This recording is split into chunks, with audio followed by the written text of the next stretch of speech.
The Knights of Ren podcast is brought to you by Cool Stuff Inc., your source for Star Wars Destiny singles, sealed product, and more. Check them out at CoolStuffInc.com. Show me again the power of the darkness. D20 Radio, where gamers roll. D20Radio.com.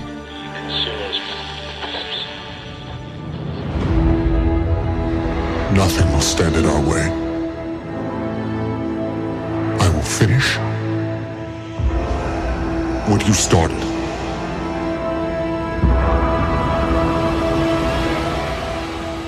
Welcome back, everybody, ladies and gentlemen, boys and girls, to the Knights of Ren, episode 210. With us this week are Rick and Jay. How are you gentlemen doing? Doing well.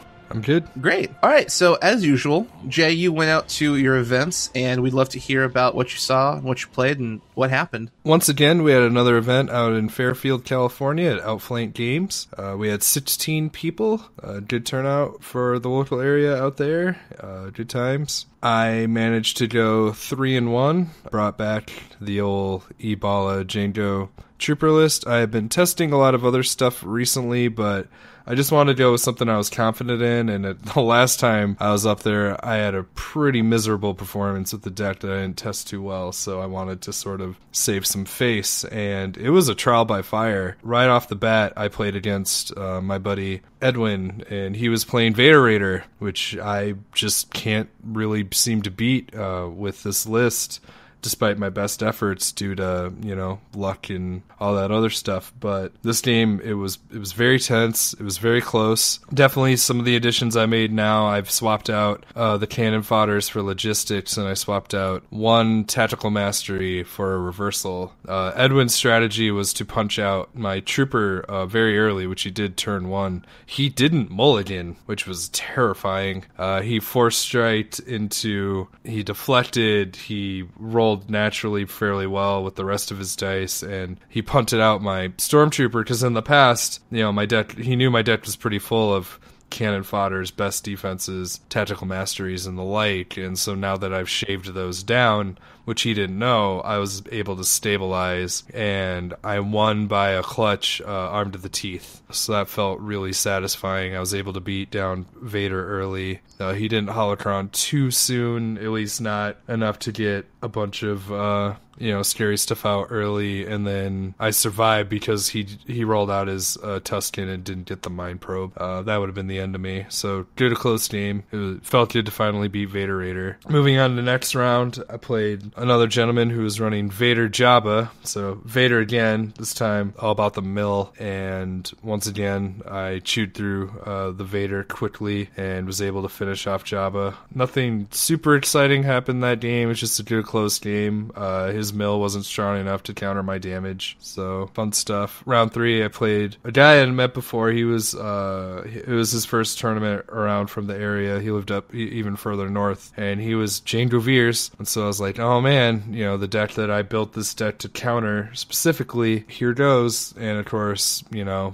huge numbers left and right. He had 2 guns on Django and came in strong, countering my Django and hitting him for 5 right off the roll, killing him in round 2. So things looked pretty scary, but I managed to fight dirty for a lot of damage. I got my backup muscles out, arm to the teeth. Things just kind of came up aces for me after that, and as those matches go, I think that round took us 7 minutes, and we were done.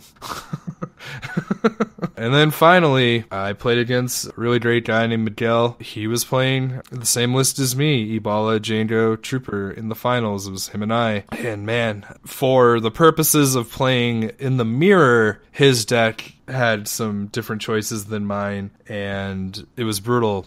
He won the initiative roll, so he decided to go second to get those early shields, and then one of the first things he did was fight dirtied so he could get some early damage in on Bala and then claim. And then at the beginning of the next round, he played Hunter down. Well, he did play Hunter down, but he also played Duggan, so I wasn't really able to get much damage on. Even with my, I was able to get on the hunt out turn 1 and turn 2, but he kept flanking and electroshocking the die away so that I wasn't able to chip away through those shields. And then he got another Hunter down, and then he got another Duggan down. down, and I hadn't managed to do anything. He got both of his backup muscles out, and it was just absolutely brutal in a slugfest, and it was over before I knew it, and he crushed me. So yeah, it was good stuff, and it was interesting to see, like, you know, as I'm getting closer to Worlds and trying to figure out what decks I want to play. You know, that's something you have to consider, is like, is your deck built to beat the decks that it's good at? All right, great. Now, is it built to beat itself? And, you know, and Dug In is a fantastic card on its own. It fits really well into the deck itself because you tend to claim a lot. Yeah, it was just interesting. God, it was brutal. I got a 2-shield jetpack roll, and I put it on Django, and of course he was hovering at 1 health, and then he dropped his first backup muscle, and it was like, you know, a moment where you want to flip a table. But yeah, he took it, you know, he earned it, and it was great stuff. I'm happy for him. I was bitter in the moment. You know, I finally punched through Vader Raider, I punched through Vader Jabba, and I punched through Change of Fears, and I was like, all right, I've beaten the triumvirate that usually gives me trouble. And then I lose to I lose to the deck that I'm running. It was like, no, why? And then through Bizarre, it wasn't strength of schedule that was used. The system then, like, put me at 3rd, which was just funny. I'm just giving Brian the store owner crap at this point. It was just, like, extra bizarre how the cards fell, so to speak. But it was a great event overall. Yeah, it seems like that deck, that mirror match, definitely comes down to who gets more shields early. I played against the mirror earlier in the week at our league night at One-Eyed Jacks in Richmond, Virginia. My opening hand was a mulligan into 2 hunkered downs as my only upgrades, and just happened to be able to get them out quick, get the shields rolling. My opponent was playing the dug-in version, but I got out early on the hunts that were able to take care of his shields, but he wasn't able to get rid of mine. And that game ended with me not losing a single character, even with the damages that I was doing to myself to the trooper, just because I had so many shields that he had to chug through, and so much dice mitigation that I play in that deck. I took out the 2 tactical masteries and put in 2 unpredictables in that spot, and it just seems like the deck is upgrades and dice mitigation for me. He just couldn't deal anywhere near enough damage to get through the shields on there. Something to think about in the mirror match, what to mulligan for if you're deciding to play that deck further. I think going second is definitely beneficial in a mirror match because you pretty much know what you're going to see. There might be small variations in cards, but 90% of the core of the deck will be exactly what you have. So especially if you're running up against a mirror match aggro, 2 shields is a lot of health, because being able to deny your opponent that much damage means not only do you have that much more life, but that might force your opponent to allocate more cards spent to reroll in an attempt to punch through those shields. Or if they just don't roll high enough, you've got that extra life lead that will get you to the win. So it's important to take a look at what your cards are and what the matchup is and make wise decisions in regards to not always going first as an aggro deck means you're going to win. Sometimes the extra shields are necessary. Sometimes, you know, if you're a control deck, letting your opponent roll out and pulling out those die off their field, there's just all kinds of reasons why going second might be better than going first. So don't necessarily let the illusion of I have to go first be locked into your head. Sometimes the best play is assessing the situation and then determining, do I go first or second? Because a lot of card games teach you, you know, going first is probably better. You get, you know, play advantage, you get to do things first. That's not always the case in Destiny. There are strategic decisions in which going second is more advantageous than going first. Yeah, that's another thing with that particular game. We were running the same battlefield, and usually in that situation, if you win the roll, you're going to take your opponent's battlefield so you get the shields. He won the roll and decided to go first, so I knew right away that he had a dug-in hand. It's really the only time to ever make that decision, especially with that deck. So I was able to get 2 free shields off of that, where he had to pay a card and a resource to get the 1 extra shield. I knew right away that he had dug in, and it was the first thing he played in the round. But yeah, I absolutely agree with you that, you know, sometimes the shield are the most important thing to take in there. And it's an interesting thing. The more you play the game, you're going to get better knowledge of the card pool, you're going to get better knowledge of matchups, and you're going to get better knowledge of what your opponent could possibly be holding in their hand based on decisions that they make. And I think that's a very important skill that high level Destiny players, especially, we're getting ready for Worlds. If you want to improve your play style, if you want to get better at the game, and you want to, you're planning on going to Worlds, you want to get better, you want to know how can you, succeed at winning games. A big skill for that is definitely being able to determine and make educated guesses of what your opponent has based on decisions that they make. Netrunner is exactly the same. If your opponent takes the battlefield, like you were saying, you can probably assess. Especially if you're playing a matchup that's a mirror match or runs decks that have like dug-ins. Okay, your opponent is probably going to play dug-in, which means even though they have 5 cards in their hand and 2 resources on the field, you can assess that they realistically have 4 cards in their hand and 1 resource. So now you can try to pressure them by, say you're rolling Django Veers. You can try and pressure them to play heavy removal, say like a dodge, and roll out a bunch of range dice. And now if your opponent really wanted to play dug-in and they're potentially running dodge, they have to sit and think, do I play the dodge and absorb, do I dodge a bunch of damage? Do I play the dug-in and take 3 resources because I have the battlefield? You can force plays out of your opponent based on what decisions they make and then put them in a bad situation. And now that they have to make a tough decision, you have an economical advantage and a psychological advantage because you're doing what you want and you're forcing your opponent to do things they don't want to do. And that's just a really strong way to play Destiny, is forcing your opponent to make suboptimal decisions based on, you're never going to know exactly what they have, but you can make enough of an educated guess to force them to do things and disrupt the plays that they really wanted to do. Because now, if your opponent says to themselves, I can't play dug in because my opponent's now going to deal 6 to 8 damage, so I have to play the dodge, or I have to play, this electroshock, or I have to play this removal, and then they wanted to equip, a 1-drop gun. Now they can't do the dug in. Or if they do the dug in, those shields are just going to get obliterated by the damage you just rolled. So it's really something that is interesting, that you can actually control the game and its pacing, even though you may or may not be playing a control deck. Yeah, absolutely. So speaking of tips about Worlds, is coming up really soon, less than 2 months. And on March 14th, which is the Tuesday after this podcast comes out, registration is going to be opening up for Destiny events. It's $70 per player. And we've been talking about, getting ready, collaborating with other podcasts and doing events and all kinds of sorts of stuff. We have got lots of surprises in the works. So stay tuned for more announcements in the future about all the really cool and fun things we have getting ready for the community.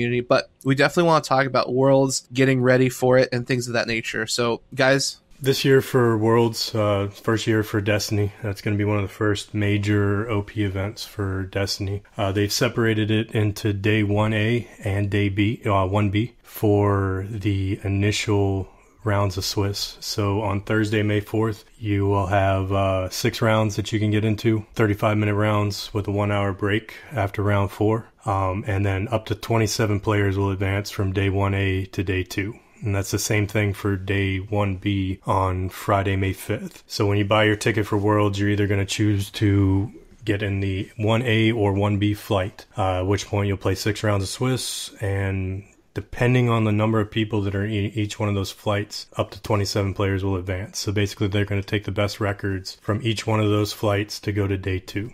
Day 2 then starts on Saturday. It starts at 11 a.m. It's going to be 3 more rounds with the same deck that you played in the first 6 rounds of Swiss, 35-minute rounds, and then a cut to top 16 after those 3 rounds. So with the Day 2, you keep your record from Day 1, but your strength of schedule will be reset for the purposes of tiebreakers. So if you haven't been a part of a 2-day tournament for a FFG run event, you still want to do as best as possible as you can on Day 1, because you can be in a situation when you're in a 3-round tournament but lose once and you're out. So if you do make it to Day 2 with like an X and 4-2 record, the 1 loss in the first round of Day 2 can make you out of this, making the cut for the top 16. So you definitely want to do the best you can in the first flight, either 1A or 1B, and then, continue to win in Day 2 to make that top 16. Once you make the top 16, it's going to be on Saturday as well. It starts at 2 o'clock. It'll be best 2 out of 3 following what they posted on their official rules. 90-minute rounds, with the exception of the finals being 120 minutes. And one thing we definitely want to talk about here, this is something new for their tournaments for each game in the top 16, each player will be provided with his opponent's deck list for review, but not be able to reference it during the game itself. So basically what that means is that at the start of the game, you'll have like 2 to 5 minutes to look over your opponent's deck list. You'll have 100% open information for everything that's in your opponent's deck, down to the number of copies of each deck or each card that they're playing in it. What are y'all thoughts on that? So we've seen a lot of discussion on Facebook and on Discord and other forums saying like this is absurd or this is weird or like this like breaks the spirit of the game. And what I feel a lot of people don't realize is, especially at this level of competition in any game, scouting is a very real, ever-present thing. And scouting is where you or a friend of yours do research to look at the top tables, who's playing what, you know, what cards are in their deck, and try to gather the information beforehand and anticipate based on like your future matchups. As less opponents are, you know, as things filter to the top, you can be like, all right, well, I play against that guy, he's running, you know, Vader Raider, blah blah blah. And you know, a lot of people think this is like dishonest behavior. It's pretty natural, and in a lot of cases it's stuff that everybody does. I mean, the simple fact of just asking, like, when your friend, you know, what'd you play against? Like, oh, I played against, you know, Ebola Django Trooper. Like, I mean, that innocently in and of itself is scouting. But the real thing is like, this happens, and the point of this rule is to level the playing field for everybody, so that instead of, you know, people who came in a larger group, I mean, like, no joke, people have friends who just walk around and, like, casually watch games and then like do a feedback report to their friends who were actually in the event. Or just, you know, like, it's a small advantage to playing aggro. Like, if your game ends early, you're gonna walk over and like watch other people playing, and there's nothing wrong with that. Like, you know, not letting people watch other people play, or, you know, communicate with their friends if there's like a streamed match, like that's silly. Like, you know, again, the whole point of this is like, by the end of it, you should have an idea of what everyone's doing. For those of you who are saying like, you know, but like it gives away if I have a dodge in my deck or whatever, I mean, while that's true, again, still, they probably know what you're running. And again, the ultimate goal of this is to make it fair for everyone. And as a reminder, this only happens to those in the top 16 bracket, those who have, you know, been playing their hardest and have made it thus far and are clearly, you know, like, they know the decks, they know the game, they know the meta. At that point, there honestly aren't a ton of surprises. Our game doesn't have a sideboard or things like that. So in the purposes of what relates to Destiny, this really isn't anything to get too, you know, scared or excited or fearful about, because again, like, this is to help you. You know, you still got to play the game, you still got to roll the dice, you know, like, that's just how it goes.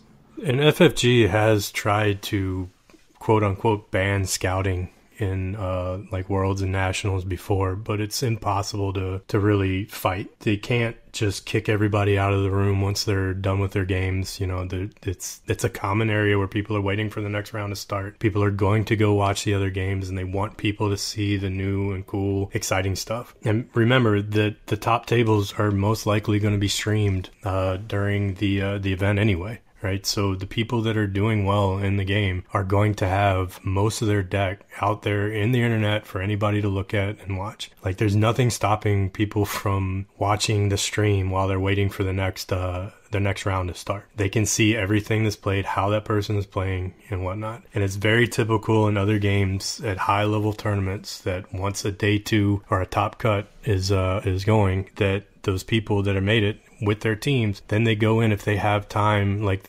the night after the first day of the tournament, to play test against a deck that they hadn't expected would be here, right? If there's a deck that people see that caught everybody by surprise, those teams are going to go the night after that turn if they made day 2, and they're going to play test against that deck. They may not have it 100%, but with the limited prize or the limited card pool that we'll have for Worlds, you can make a pretty educated guess about probably 90% of what's in anybody's deck at the top tables that you're going to see. And that's even if you don't know anybody that's played against it. If you see the character composition and a couple of the decks and see how they win that game, you'll understand pretty much everything that's in that deck, and then go and then play against it. What this is doing is, like Jay said, is giving you leveling the playing field for people that aren't going with massive teams to be able to kind of have an idea of what to expect in the match, so that if somebody is scouting and tells their friend who is in the top 16 that their opponent is playing this, then that opponent that doesn't have somebody that's scouting with them doesn't matter, because he can then take a look at his opponent's deck and see exactly what that guy that was scouting is doing. So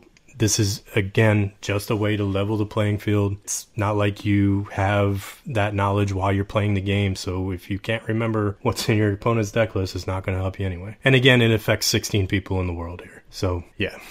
Yeah, I think that's a huge thing to recognize, is it's not every game and every player showing everyone your deck. It's only the top 16. And a big thing is, if you're in like Magic PTQs, if you're in Yu-Gi-Oh! Pokemon, this is fairly standard. This is not new. This is not the first company or game to ever have you show your opponent your deck list. And a couple other things that, haven't really been brought up. First of all, you can't change your deck. From the very moment you start that first game until, say, you get to the finals and you're in that last game, you can't change your deck. If you see someone's deck list at top 16, it doesn't really change anything. Sure, you know what they have, but they don't get to show you their deck and then change it, and now there's some kind of surprise that you didn't anticipate. Another thing is, once you're in the top 16, if you lose, you're out, essentially. And then if you keep playing, you keep going until you lose or you win. So if you see my deck at top 16 and you beat me, that's it, I'm out. I can't change my deck, come back and throw in some surprise and try and catch you off guard. So there's not really anything. Being able to see your opponent's deck list just lets you know what's in their deck. That's it. It doesn't change or give them an advantage. It doesn't change yours or give you an advantage. It just is a piece of paper that says, this player's running this number of cards. If you win, excellent, you've done great. If you didn't, well, you got to top 16, and that's still that's a great accomplishment and a lot to be proud of. And I don't really think this is demoralizing to the game. I don't think this is bad for the player base or the game whatsoever, because at that point in the game, you're one of the best 16 players in the world, and that's amazing. And then once again, hey, you can see my list. What does that matter? It doesn't change the fact that we're going to play this game right now. It doesn't change the fact that I can't change any of these cards in my deck. And because there's such a small card pool, as we said before, if you're going to be in top 16, you should know your matchups fairly well, and you should have a pretty strong anticipation of the core set of cards in a specific type of deck. There might be a dodge, there might be some kind of weird tech card for specific matchups, but those are usually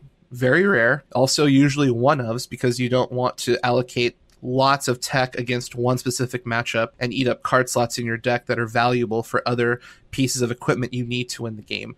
So if you see a card in the deck that counters you, okay, you should anticipate it anyways, because you're going to be seeing it somewhere in the tournament. And if they don't have something to counter you, then that's great. That's a card you don't have to worry about. So I don't see this as actually being a hindrance to the game whatsoever. It's just, hey, information. And we've all looked at other people playing games innocently.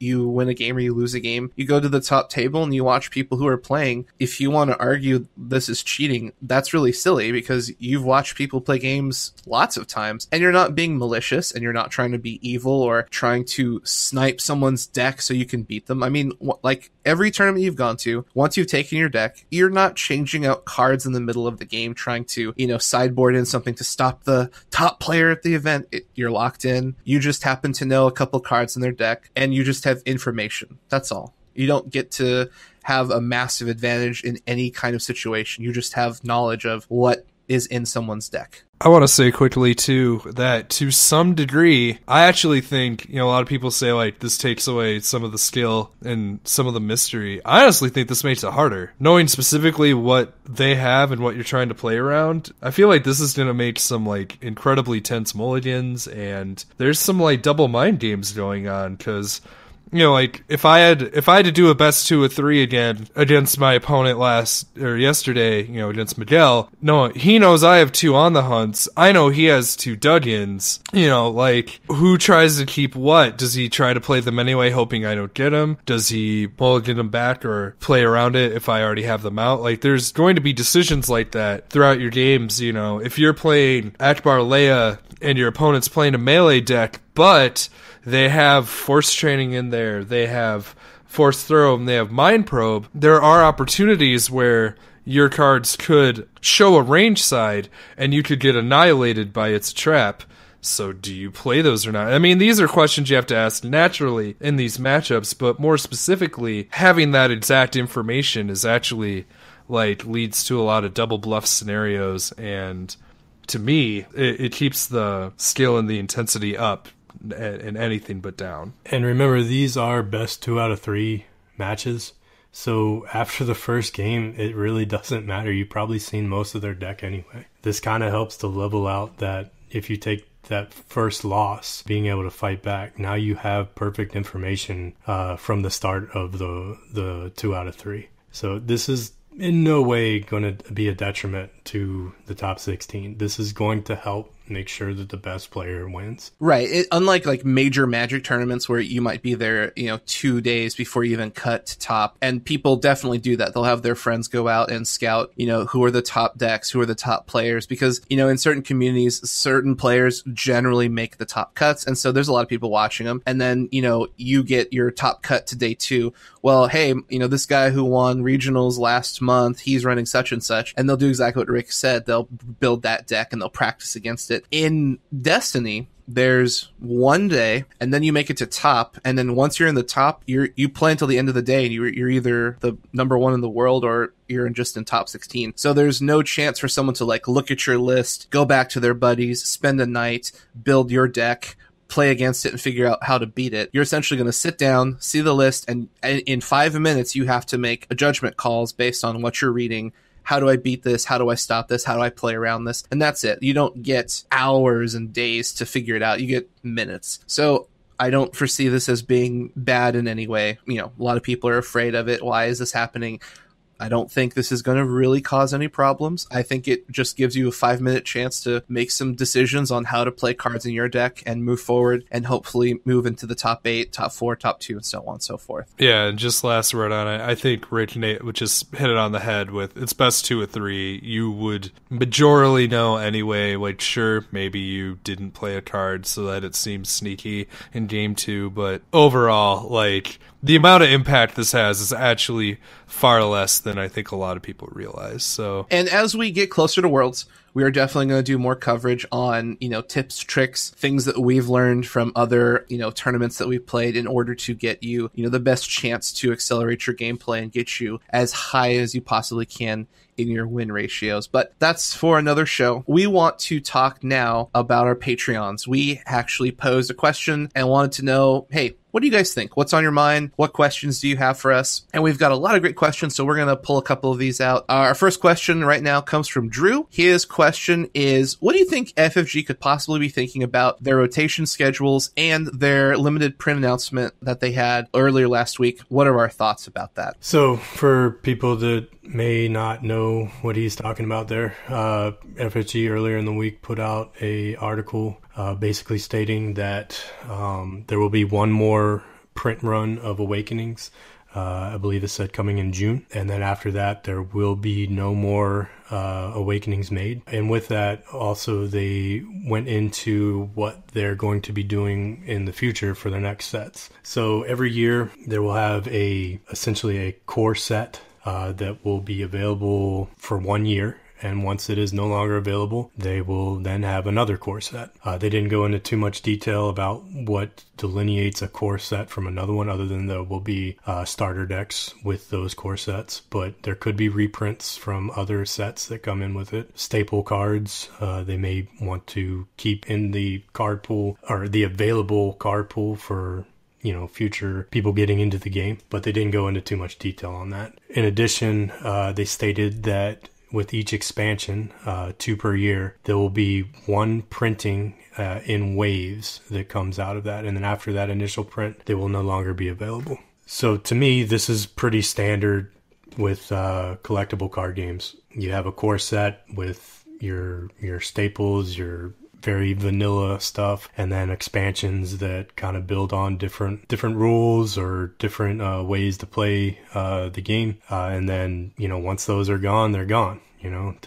You can't find, expansions from other games, any other CCG from like 2 years, 3 years afterwards. It's nothing new. And with Destiny's dice that have the added difficulty of manufacturing, it makes perfect sense to me. Yeah, the other issue that comes up too is like a lot of people seem to think that they should just keep printing Awakenings until, like, air quotes, everyone is satisfied, and that is not. A lot of people think this is damaging like the game and the brand, and honestly, like, trying to tread water and not moving forward and not getting us, out of this, this is, don't get us wrong, this is a awful period, and we feel for everyone who has struggled very hard to get product, and it's not right that you aren't able to get the cards that you want. But to fix this, instead of, like I said a moment before, instead of treading water and just pumping Awakenings until overflow, I feel like hopefully they've learned from this critical error. Set 2 should be larger.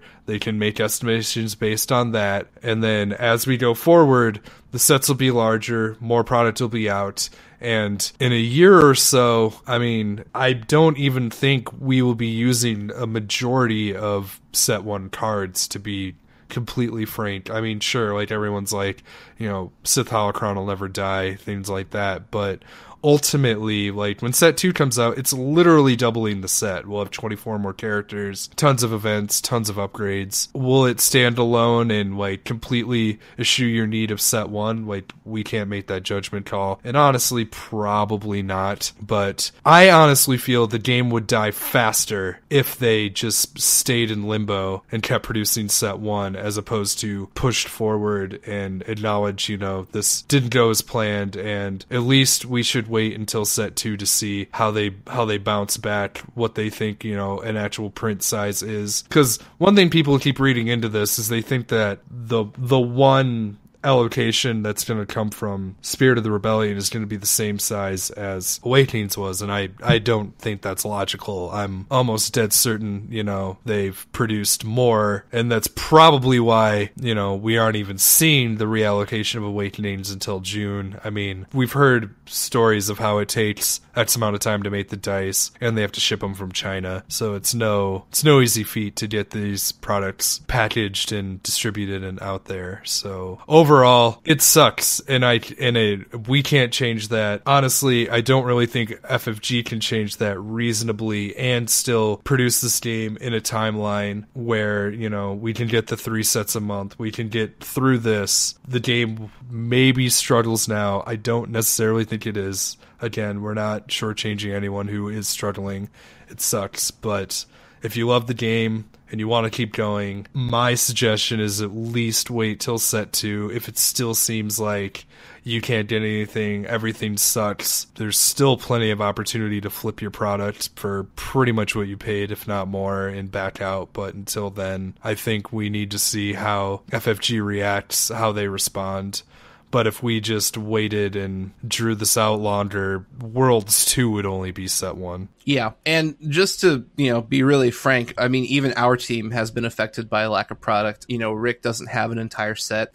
He doesn't have a full set of legendaries. We all don't have everything. Like, combined we might, but as individuals, like, we've all been hit by the product shortage. So no one is, just safe from the fact that there is a product shortage. And so, to be fair, I don't want a full set either. Right. I've won plenty of events playing with 0 legendaries in my decks, and it's fine for me. I have what I want. If I want to get something else, then there's plenty of places that I can get those cards, and it is a collectible game. You want your cards to be worth money for, a foreseeable future, right? If they go out and print unlimited supplies of Awakenings, those Vaders that you spent upwards of $50 on will be worth next to nothing. And that will hurt so much worse in the end for you when you realize that you spent $50 on, or spent $100 on 2 Vaders, and then now they're worth nothing. Right. And that was a big thing I was about to say is I've played lots of decks with maybe 1 or 2 legendaries, and I didn't even need them to win a tournament or win a game. And Destiny is well balanced to the point where you don't need absolutely need legendaries to compete. You can build very, very scary decks with no legendaries. You can build scary decks with 1 or 2, and that's a really strong design for Destiny. A lot of friends I play with think this is one of the best balanced games ever, because we all have the issue of sharing legendaries around because not a lot of people have them. But the nice thing is, you don't need them for a lot of decks. And in regards to the announcement, I come from a Magic background. I've played Yu-Gi-Oh! Pokemon. It's exactly the same thing. You have one giant print run, and once it sells out, it's gone, and that's it. You can't get any more. You have to buy your cards on the secondary market or pay for a booster box. But traditionally, once those sets are sold out, it's been like a year since it actually was printed. And at that point, unless you're in some kind of legacy event or there's just one specific card you really want, traditionally the power creep of the game, you are going to be playing the newer cards, and the other cards kind of fall off the scale because,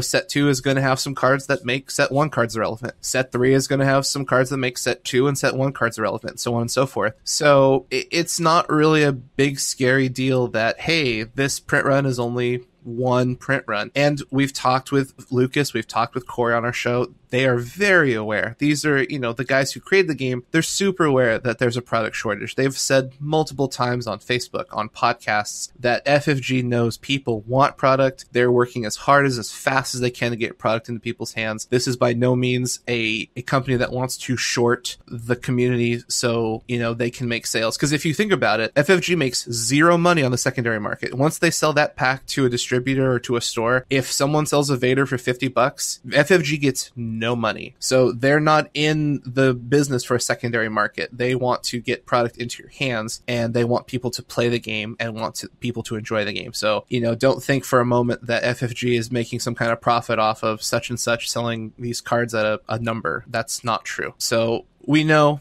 they're going to print more. We know that their print runs are going to be bigger. And realistically, once Spirit of Rebellion comes out and then set 3 comes out, there's just going to be cards you don't really care about from set 1. So I don't foresee this being a problem. Even with a core set, 2018, we get core set number 1, whatever they call it. Once it goes out of print, you traditionally don't run many cards from it once the new core set comes out. So I don't foresee this as a really big problem. The only thing we just have to wait on is how big of a print run will Spirit of Rebellion be? Will it be enough to satisfy what the community wants? That we don't know, and we're just going to have to wait. Yeah, and the one other thing they didn't go into on this thing is the rotation of what's going to be legal for tournament play. So that's another thing that falls into this.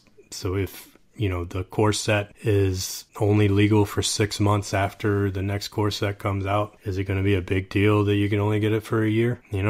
We'll have to wait and see. Yeah, without any kind of hard information from FFG, it is very difficult to make any kind of assessment because, like I said earlier, with a lot of CCGs, power creep, like if you look at Fantasy Flight LCGs traditionally, they usually just have a ban list because once set 5 comes out, the power level of that is so much bigger than set 1 that traditionally there's maybe 4 or 5 cards you actually use from set 1, and then you're playing with the newer stuff because of the way the game is built. So if they do a rotation process, if they do a ban process, I can fairly safely assume that the newer sets will have power creep and they will invalidate or make certain cards from earlier sets just not viable because they're not as efficient, they're not as powerful or well costed. So we'll see, but I would assume, just based on the way card games are built, rotation or not, you're probably still going to be playing with the newer stuff most of the time.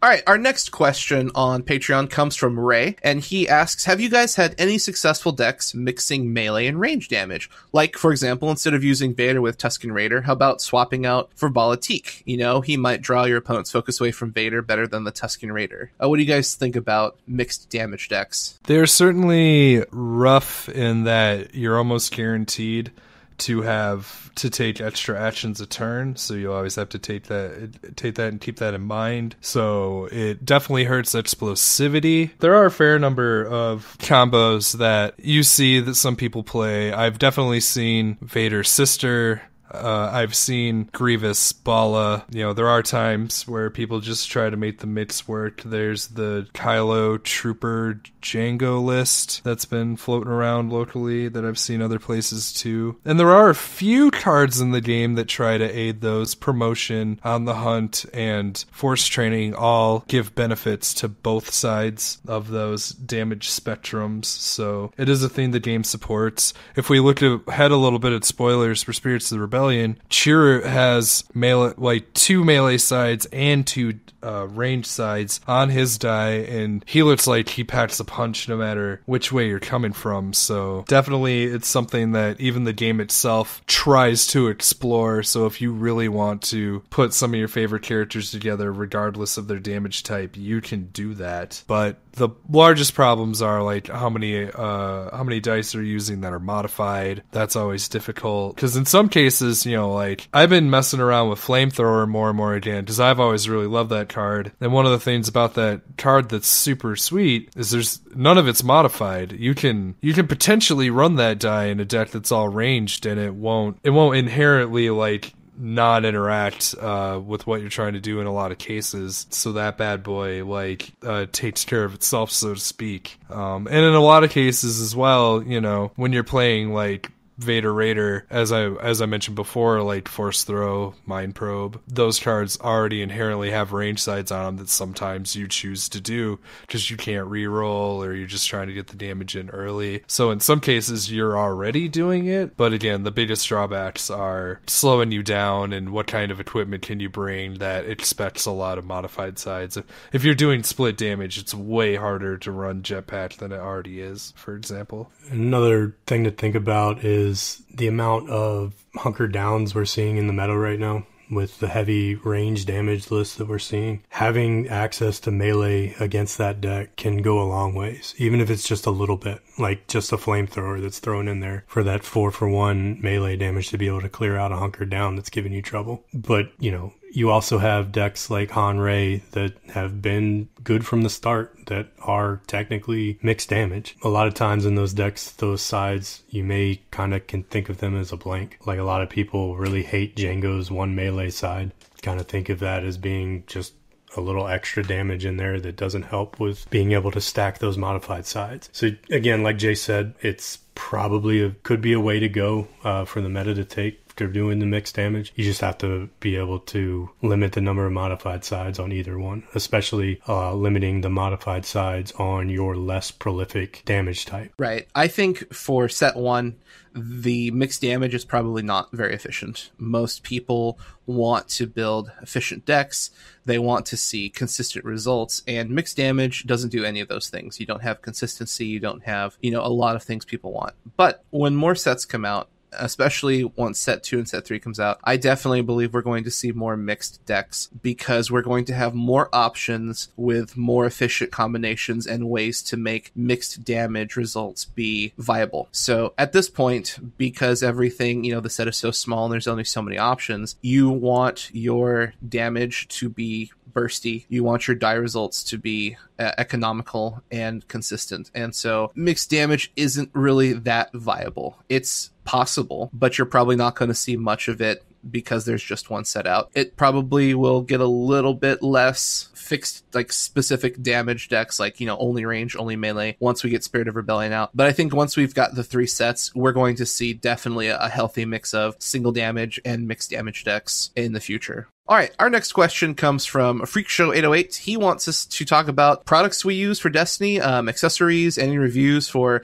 things we're using. So let's talk about, first of all, I would definitely want to talk about my case. People have asked me like tons and tons of times, like, how do you carry your dice and things? And X-Wing players will probably know what I'm about to talk about. I have a Plano Molding 5231 double cover stow and go organizer. This comes from Plano. It's $12 on Amazon. I actually bought this years ago for X-Wing. This box carries all the X-Wing ships. It also carries all of your tokens, all of your cards. For Destiny, there's no difference. So the top is plastic with a little latches on the top, and then the bottom has these 2 side latches, which closes the top and the bottom. So I currently am I can carry an entire set of Destiny dice, characters and non-character dice. I have all my tokens. I also have space for deck boxes, so I can put, sleeved cards in a deck box, put it in the side, and, I can carry everything in that one little container. It is a fishing tackle box, so if you can imagine that, it's maybe a foot and a half wide by 10 inches from length, so it's not small. But there's also smaller versions of these Plano boxes where you can just put your dice in them and then carry a deck box in your backpack. So I've done that too. I have a small Plano deck box, or a small Plano carrying case. I think it's like $4 or $5. It's a small fishing tackle box, and it can hold 18 dice, and then use like a $2 upper deck box for your sleeved cards. It's up to you, but I say keep it simple. There's no need to buy these super expensive deck boxes and things if you don't need to or want to. What are you guys using? So currently I'm using for my deck, I got a Elder Dragon Horde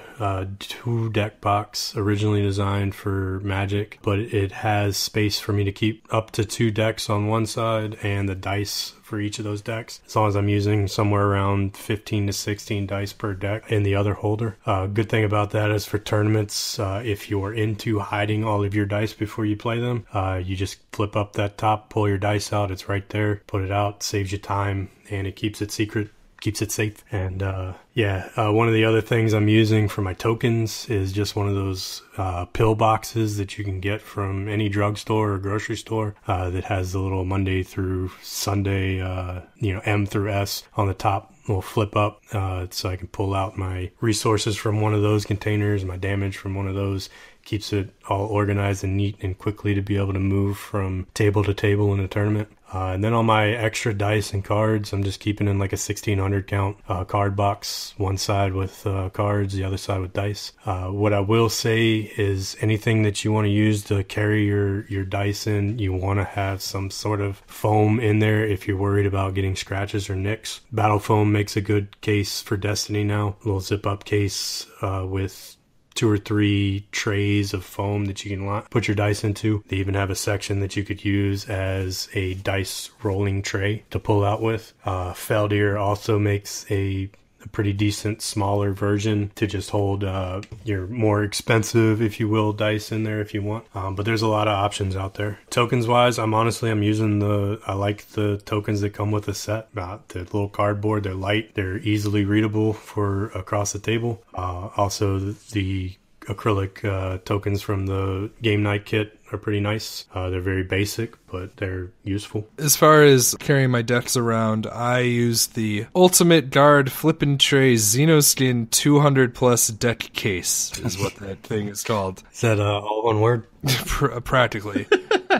This carrier is a smidge on the pricier side, but it's definitely, in my experience, and a lot of what my friends run around with locally, really swear by. It's got 2 side flaps. Each side it's magnetized. You can flip them open. They have a tray which you can fit a full 30 card deck, all your characters, and your battlefield sleeved, and then you can it slots 12 dice comfortably, and then you can keep stacking the rest of your dice in front of it up to 20. You just have to be a little gentle pulling them out or they'll fall, because they'll stack above the tray. But to this point, I've had decks that have run like 16 dice. I've ran it. It's fine. Like you know how to take them out, put them back in. And then it's got a very convenient center tray that can hold all your tokens. So I like this because, I can bring my main deck, I can bring my main dice, I can bring a secondary deck if I want to play for fun, or I can bring all my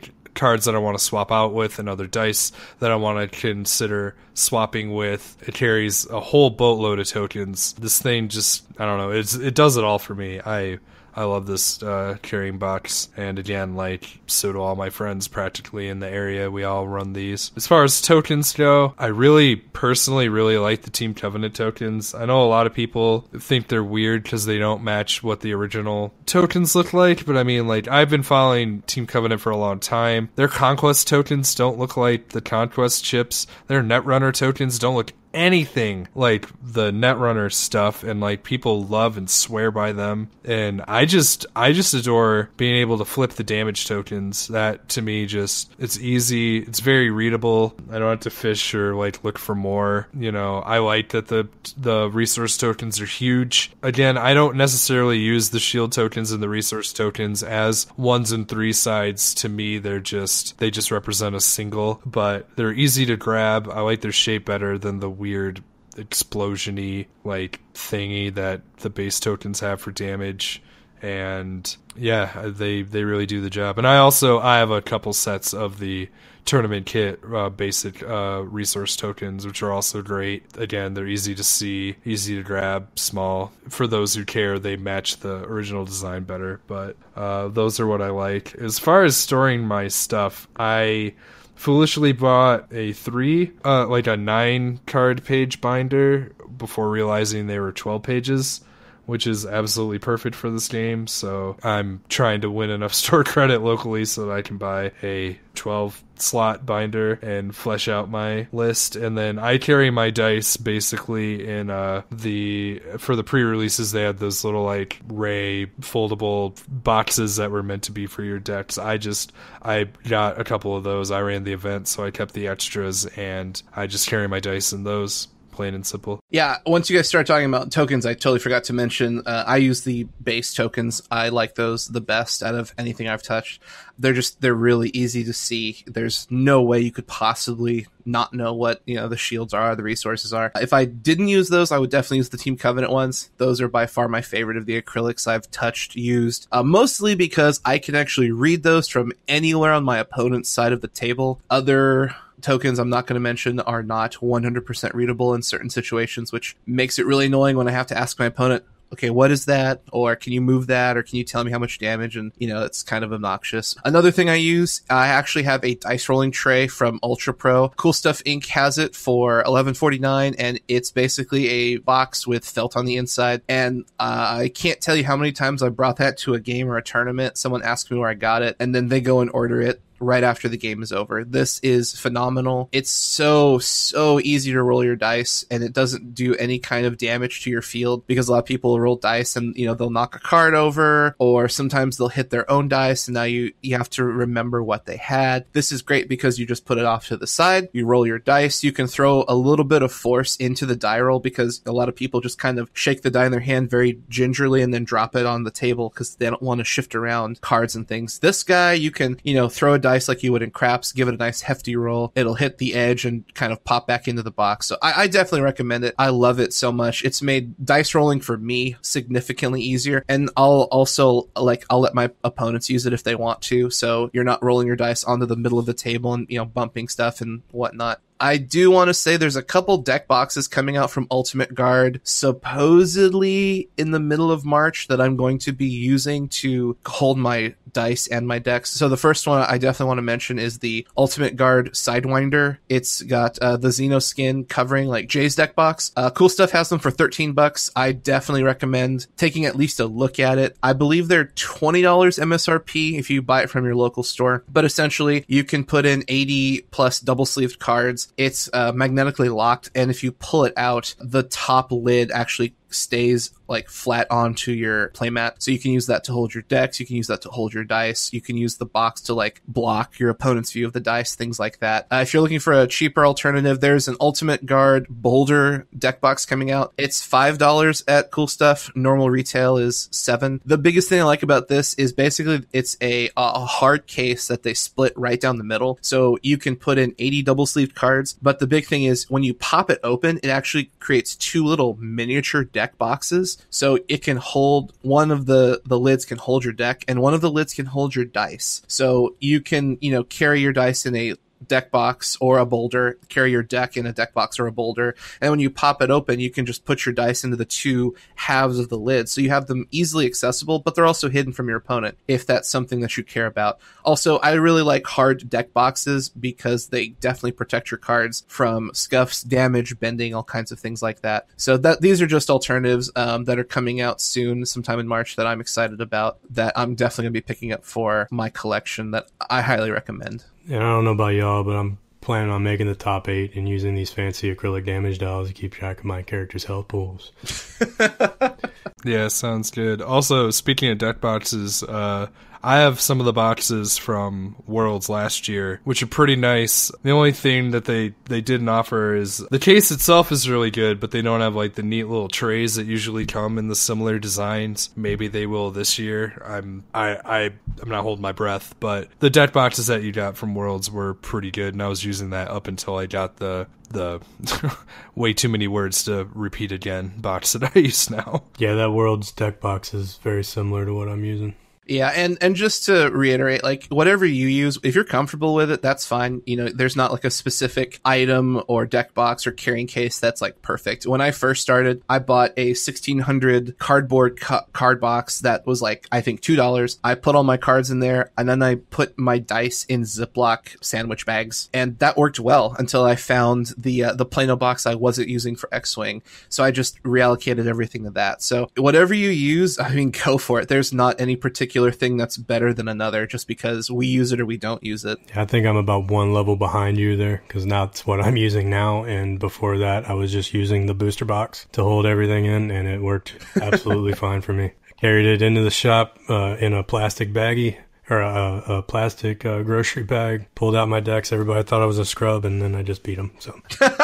So, you know, if you're listening to this and, you know, you don't want to buy the things we're talking about, or, you know, it's just not interesting to you, that's fine. I mean, I all my colors sorted with multiple Ziploc bags. So when I played a deck, I have to pull out like 15 different little baggies and pull out my dice, and nobody cared. It was totally cool. So there you go. But these are the products we use. These are the accessories we're definitely recommending. So if you have any more questions, feel free to hit us up on Facebook, and we'd be more than happy to answer anything you might want to know about products you're interested in for playing Destiny. So the last question we have today comes from Mickey, and he wants to know more about a slow list versus a fast list. He says everyone's always talking about fast lists that'll claim the battlefield first, but it seems like there are advantages to playing a slow list. For example, you have time to use your supports, you can build up your resources, you can take more actions after your opponent has claimed the battlefield, things like that. So he wants to know, what are advantages over slow versus fast? Are they worth it? How do you build a deck to take advantage of being slow? And what characters and decks lend themselves to slower playing of Destiny? Slow decks definitely have a place in this game, and it's definitely a skill that should be explored. It's actually something that I've been trying to practice more because I play a little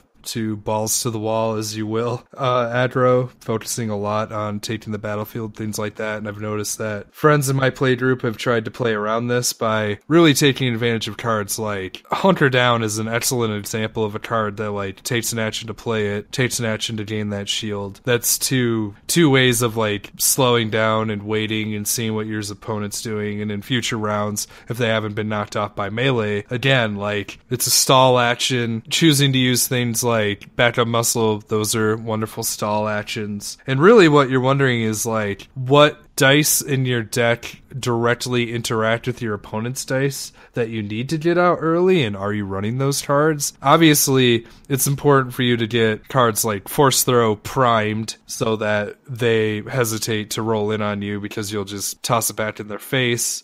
Or, you know, other effects like Choke or Immobilize, or cards like the special side of Jetpack, you know, things like that, or even On the Hunt are cards that you want to play proactively and still, like, feel that control meta, but there's also, you know, enough to be said for playing slowly and playing events from your hand, or rolling out supports first so that they don't react or, you know, launch out that Django early. And there even is some merit where, you know, you definitely have 4 or 5 actions to go and all your opponent can do is pass, and causing that stress on them of like, well, they definitely want the battlefield, so are they going to claim it early and risk letting you have your way, so to speak, or do they keep passing and risking getting closer to a point where you're comfortable and you played slow and you've done what you wanted and you can take the battlefield from them, which can be really crippling to an aggro player. So there are a lot of avenues in this game that actually do play for that play style. As supports get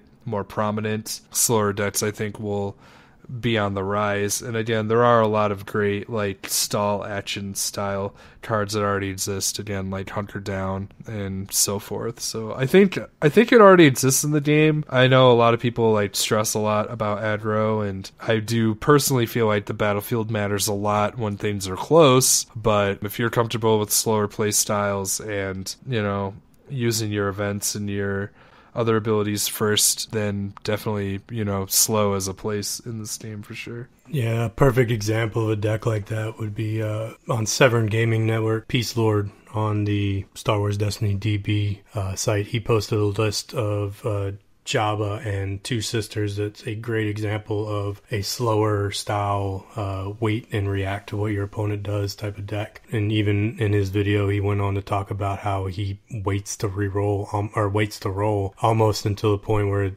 they've already rolled all their characters out. So check that out. It's a great example of a slower deck that reacts to what your opponent's doing. Just keep in mind that if you are playing a deck like that is not going to be trying to take the battlefield or not going to be ready to take the battlefield, you really got to be careful with the choice of your battlefield so that you're just not giving your opponent too much extra advantage in that route. I have a lot of thoughts about slow lists because that's all I play. I can play aggro. I just don't like aggro because I don't feel like it's an interesting method to victory. Slow decks are my favorite because that favors control, which means you really, really get to manipulate how the game is played, and your intention is to turn the game into a favorable outcome for you. So that means you are removing your opponent's options, you're increasing your options, you're denying your opponent resources, choices, cards, things like that. And I find that to be much more interesting of a play style. So in regards to this question, the advantages over slow lists give you the opportunity to manipulate how your opponent plays the game. So if you like to control, basically say no to a lot of things. Hey, I'm going to roll this damage. No, I'm going to remove it. Hey, I have these resources. No, you don't. I'm going to disrupt them. Cool, I'm going to draw some cards. No, I'm going to discard those. If you like to do that kind of thing, that's an advantage over a slow deck, is you're going to have a much better control over getting access to those die faces. You're not going to really deal a lot of damage. You can. There are some builds that are slow that deal bursts of damage. So primarily your slower decks are going to be control decks or mill decks, and you're attempting to either remove all cards from your opponent's hand and deck, or you're trying to slow your opponent down to a point where they can't kill you. You can deal more damage faster than they can, and you just win in a slower fashion. Are they worth it? I mean, I think they are. I exclusively play slow decks. I believe they are astronomical amounts of fun. The question of do you win very often or not actually depends on both your matchup and your skill set. If you misplay with a slow deck, I feel like that definitely has a heavier impact than if you play with a faster deck. Most fast decks are about punching out as much damage as quickly as you can, as efficiently as you can. And if you were to misplay, you might miss out on 1 to 3 points of damage you missed. But with a slower deck, generally your decisions are, do I remove this die now?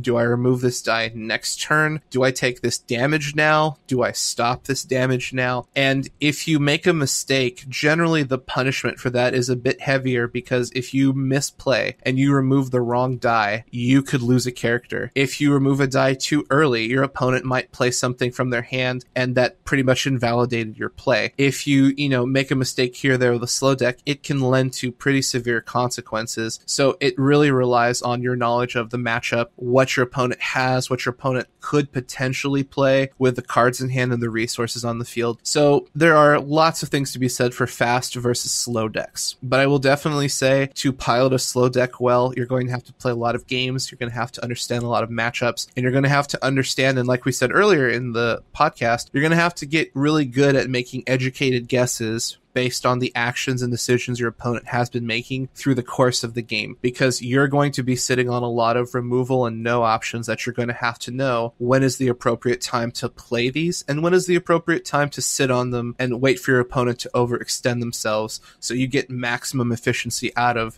the cards you play during your turn. In response to what characters and decks lend themselves to slow play, I definitely think Jabba is a prime candidate for this, although Someone might say, what about Jabba and Jango? Sure, you can play Jabba and Jango, but for the most part, you're going to see Jabba rolling with Vader. You're going to see Jabba potentially rolling with like a Kylo or a Count Dooku, and those decks aren't fast. Those decks are more mid-range and control-y. They're trying to either build up combos for bursty damage, or they're trying to pull out all of your resources and cards from your hand and your field. So Jabba is a prime candidate. I think another character that lends themselves to slower play would be Qui-Gon Jinn. His abilities have a lot of combo tactics in which you're going to want to put shields on him, turn those shields into damage, keep your characters alive, use riposte and a lot of combo shenanigans in order to get some sideways damage out that your opponent might not be expecting.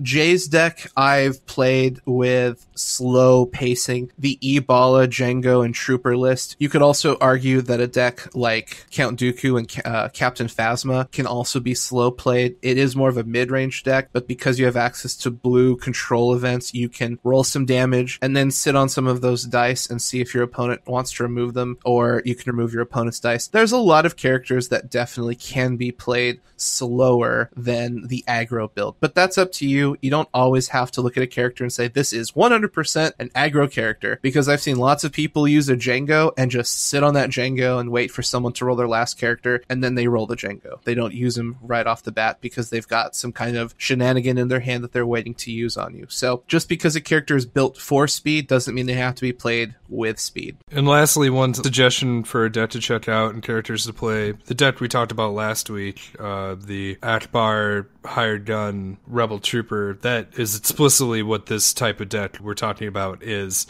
That deck is filled with ways of playing slowly, but then when the time comes, using cards like It's a Trap and Hit and Run and other actions to explode when necessary, but play as slowly as possible. That was an example that won a small event. Like, these decks do exist, so definitely check out our last episode if you want to read another deck explicitly made for this design.